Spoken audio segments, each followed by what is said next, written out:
Assalamualaikum warahmatullahi wabarakatuh. Halo semuanya, kembali lagi dengan saya Jihan Karimah. Kali ini kita akan belajar tentang pengembangan asesmen formatif dan sumatif dalam pembelajaran di MI atau SD. Nah, kemarin kita sudah belajar tentang modul ajar. Nah, sehingga kali ini kita akan belajar tentang asesmen atau penilaian. Nah, apa saja topik pembahasan kali ini? Kita lanjut pada slide berikutnya. Oke. Nah, kali ini terdapat 4 pokok pembahasan. Yang pertama yaitu pengertian asesmen formatif dan asesmen sumatif. Apa sih pengertian dari asesmen formatif dan sumatif? Nah, asesmen formatif adalah metode evaluasi yang dilakukan selama proses pembelajaran untuk mengumpulkan informasi tentang pemahaman siswa. Nah, biasanya asesmen formatif ini juga bisa dilakukan di awal pembelajaran untuk mengetahui sejauh mana pemahaman awal dari peserta didik. Sedangkan asesmen sumatif adalah metode evaluasi yang dilakukan di akhir suatu periode pembelajaran untuk mengukur pemahaman dan pencapaian siswa. Jadi, setelah dipaparkan materi pembelajaran, dilakukanlah sebuah penilaian atau asesmen apakah siswa ini sudah mampu atau belum dari penyampaian materi oleh pendidik atau guru. Nah, asesmen sumatif ini biasanya dilakukan dalam bentuk tes ataupun ujian seperti UAS atau ujian akhir semester, yang dimana dilakukan di akhir periode pembelajaran. Oke, kita masuk pada pokok pembahasan yang kedua, yaitu fungsi asesmen formatif dan asesmen sumatif.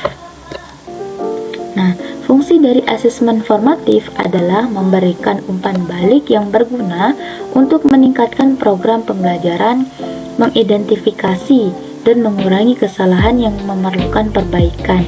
Jadi, formatif ini kan dilakukan di awal atau saat pembelajaran, sehingga mengurangi terjadinya kesalahan yang berlebihan supaya tidak banyak melakukan perbaikan di belakangnya.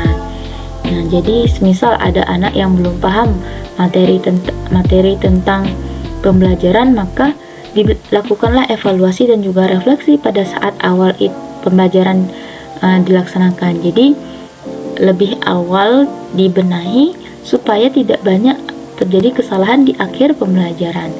Nah, asesmen sumatif itu berperan sebagai alat yang memudahkan guru dalam mengevaluasi capaian siswa dengan lebih jelas, sehingga penilaian dapat dilakukan secara adil dan juga objektif.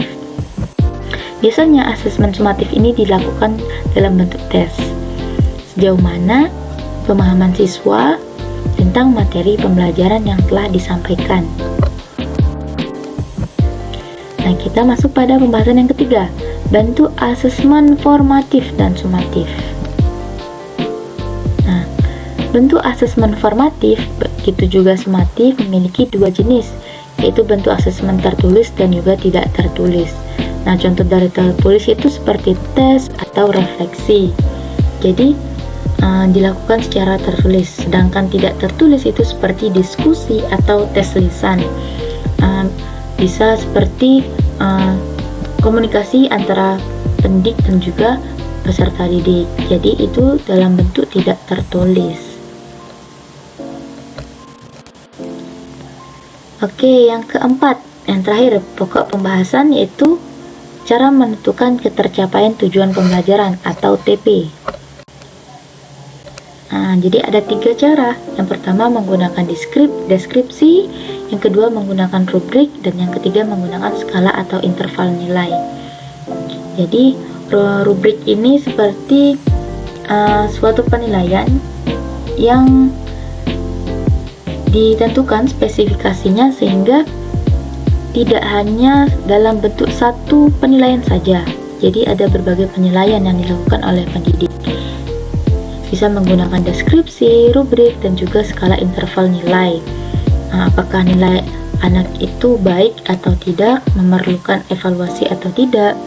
Semisal nilai dari peserta didik setelah melakukan asesmen sumatif semisal itu kurang memuaskan, maka dilakukanlah evaluasi dan juga refleksi untuk mencapai tujuan pembelajaran. Jadi itulah pembahasan materi kali ini. Semoga apa yang disampaikan dapat bermanfaat bagi kita semua. Jika teman-teman ingin menambahkan apa yang telah saya sampaikan, ada yang perlu diperbaiki atau ingin memberikan tambahan penjelasan, silakan tulis di kolom komentar. Terima kasih. Wassalamualaikum warahmatullahi wabarakatuh.